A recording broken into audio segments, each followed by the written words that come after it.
Bom dia, amigos queridos. Quanta alegria podermos estar aqui juntos mais esta terça-feira para podermos estudar juntos e refletirmos em torno da obra Renovando Atitudes.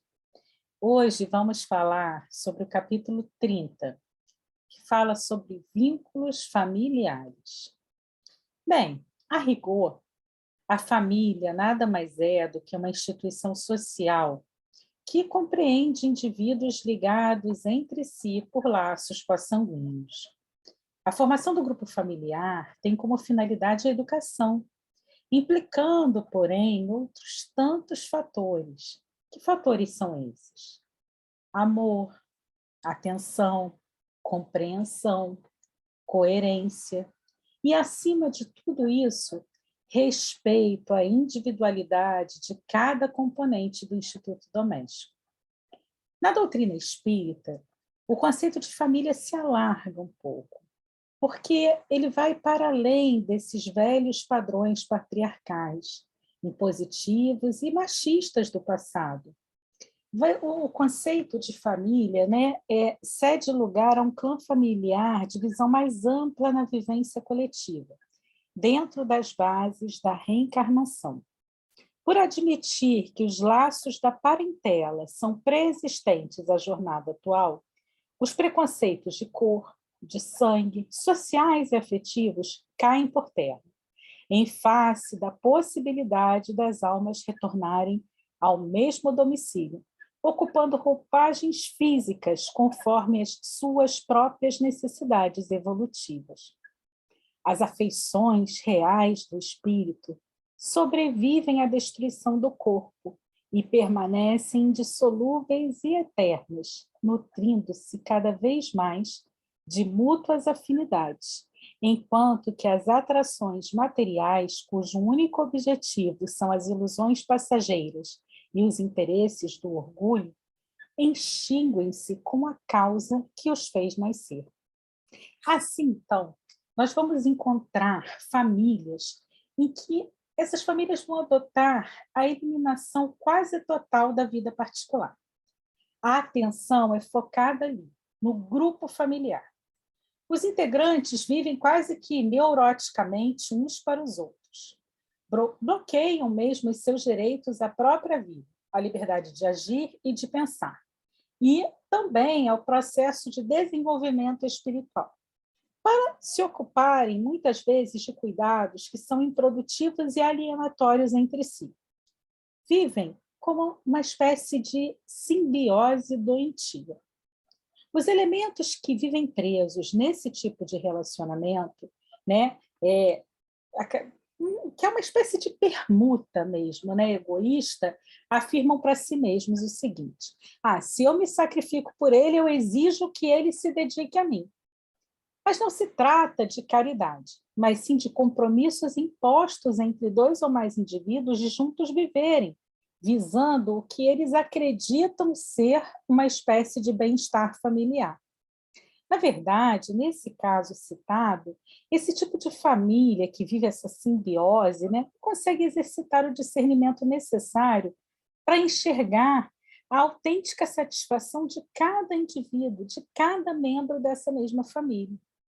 A gente não está falando aqui daquele companheirismo afetivo que é tão reconfortante e vital às famílias, mas daqueles casos em que parece haver uma postura obrigatória pela qual os indivíduos ficam meio que se vigiando e meio que se encarceram reciprocamente.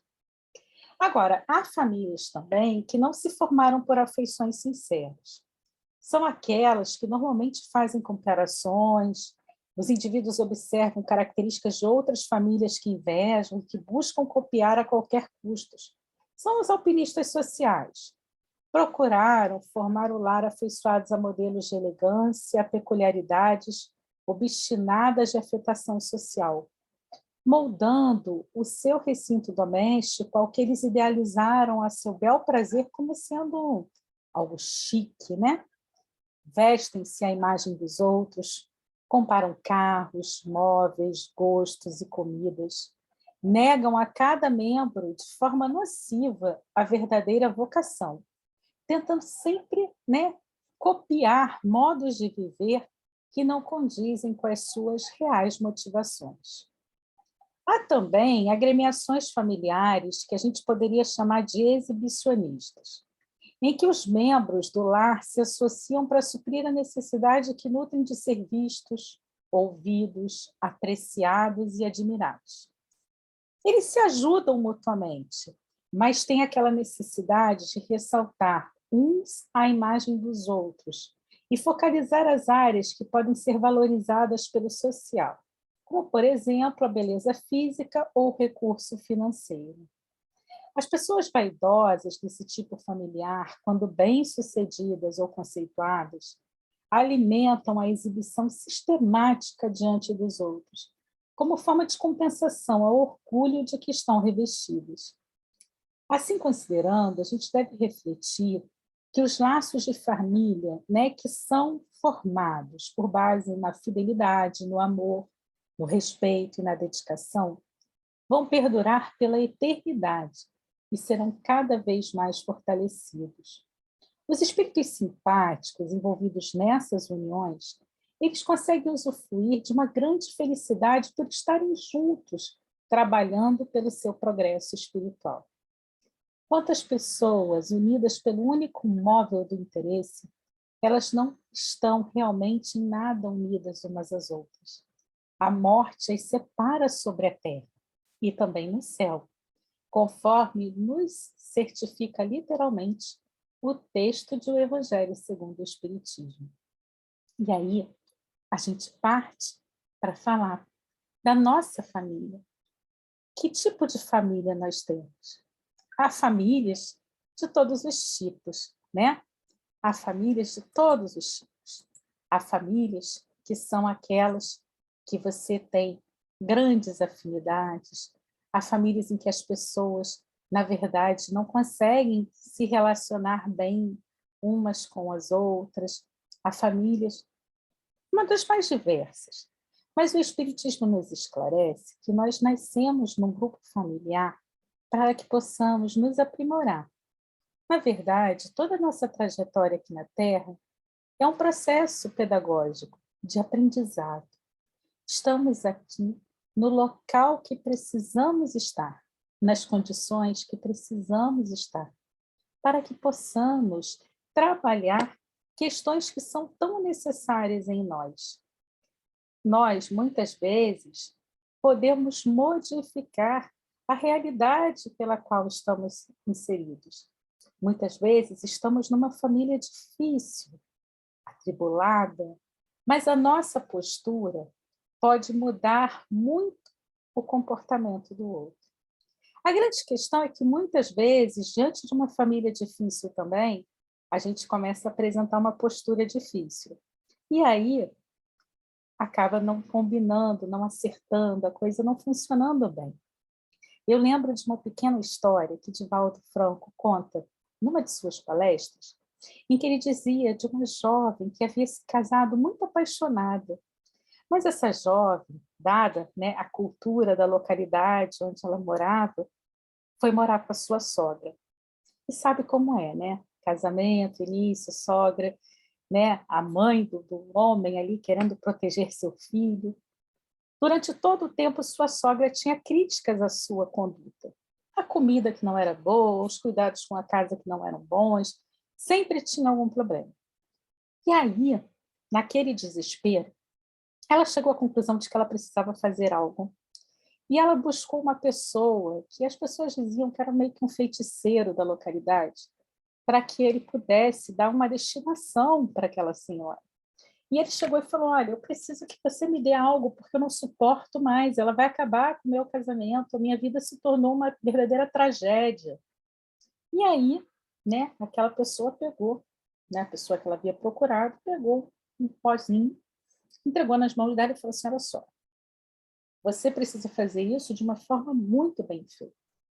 Você vai levar esse pó, você vai diariamente dar um pouco num líquido para a sua sopa. Mas você precisa ter muito cuidado, porque dentro de algum tempo sua sogra irá morrer. Então, você precisa fazer isso de forma muito cautelosa, para que as pessoas não desconfiem de você. Então, eu sugiro que você mude o seu comportamento com a sua sogra. A partir de hoje, passe a tratá-la bem. Passe a oferecer isso dentro de um chá, por exemplo. Faça um chá bem gostoso para ela. E perceba que, pouco a pouco, ela irá perdendo as forças. E, pouco a pouco, você irá conseguir o que você deseja. E assim ela fez. Retornou a casa. Já naquele mesmo dia começou a tratar sua sogra de forma diferente. No dia seguinte, uma bela mesa de chá, ofereceu um chá a que sua sogra prontamente elogiou, de tão bem que estava servido e tudo. No outro dia, e assim nos dias que se sucederam. Até que houve um momento em que ela parou e pensou, meu Deus, mas como minha sogra é maravilhosa. Eu não tenho uma sogra, eu tenho uma segunda mãe. Como nós nos damos bem e agora eu a estou matando. E ela correu até aquele feiticeiro. E ao chegar lá, ele disse, fique tranquilo, minha filha.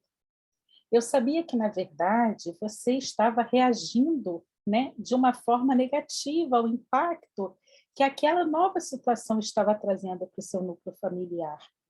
Você precisou mudar de postura, mudar de atitude, para que a outra também mudasse de atitude perante você.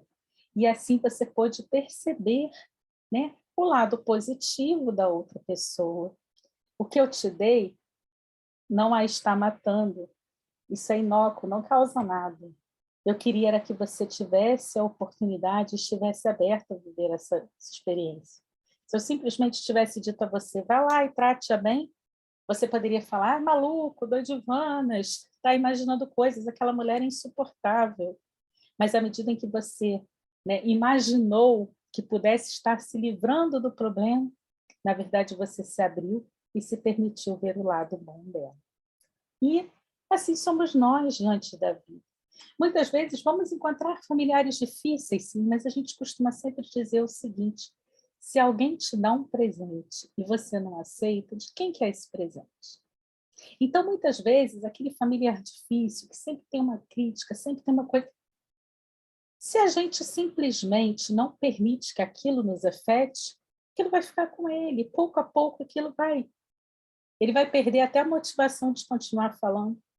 Porque não vai encontrar eco em nós, não vai encontrar vibração.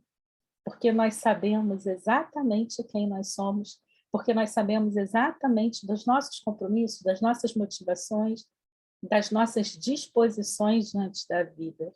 E o mundo externo não consegue modificar isso. Por isso que a gente tem falado tanto sobre a importância do autoconhecimento, de nós entendermos em verdade quem nós somos, a nossa realidade interior, porque isso nos dá segurança diante da vida, isso nos dá segurança mesmo diante das dificuldades, das adversidades, e mesmo quando nós temos que passar por esta vida em núcleos familiares ainda instáveis e desorganizados. Que possamos nós fazer e trazer a paz para esse ambiente familiar que nós desejamos. Não vamos esperar que os nossos companheiros de jornada façam isso, que essa motivação venha e parta de nós, que nós possamos oferecer o nosso melhor para cada pessoa, para cada ser que compartilha conosco desta jornada e que possamos agradecer a cada dia pela oportunidade de termos uma família. Muitas vezes a gente vai perguntar assim, nossa, mas essa família, mas é essa família que a gente precisa estar. É essa família que a gente precisa aprender a amar. A lei da reencarnação nos ensina isso. Muitas vezes aquele familiar difícil, né, que pega no nosso pé, foi alguém que outrora nós prejudicamos muito e que ainda tem muita desconfiança e muitas reservas em relação a nós. Então é preciso que parta de nós o amor, o acolhimento, para que ele também se abra e possa estar aberto a essa nossa tentativa, né, de aproximação, de estarmos juntos nessa existência.